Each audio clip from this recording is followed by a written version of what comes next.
you're treating yourself as if you are a thing, and you're trying to figure out what kind of thing you are.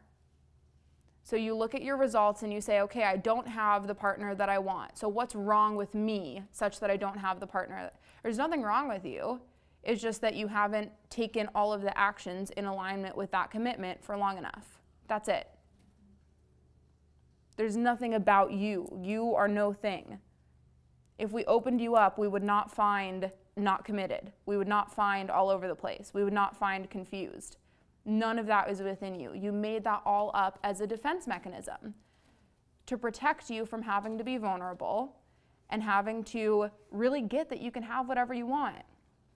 Going after what we want is the most vulnerable thing that you can possibly do.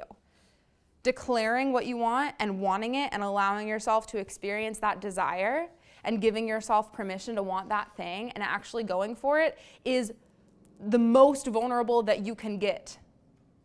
And rather than being that vulnerable and staying in that space of uncertainty and vulnerability and withstanding the fire of that, we make up all of these lies about ourselves. And instead we say, oh, well, I just am a self-sabotager. And then we become the victim of that theory that we have about ourselves. How do you reprogram yourself? How do I hit the reset button?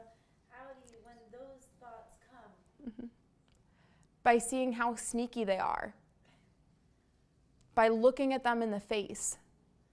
Yeah, they're at ninja status. So like, how do you like, so like, how do you, like, what's the tool? What is It's you being real about what you've been up to, what you've been doing.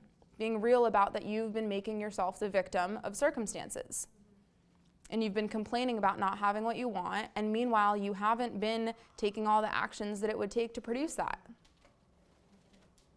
So seeing that and owning up to that and getting that you don't believe that you're not good enough because it's true, you believe it because it's convenient and it allows you to not have to take responsibility for what you actually want in your life.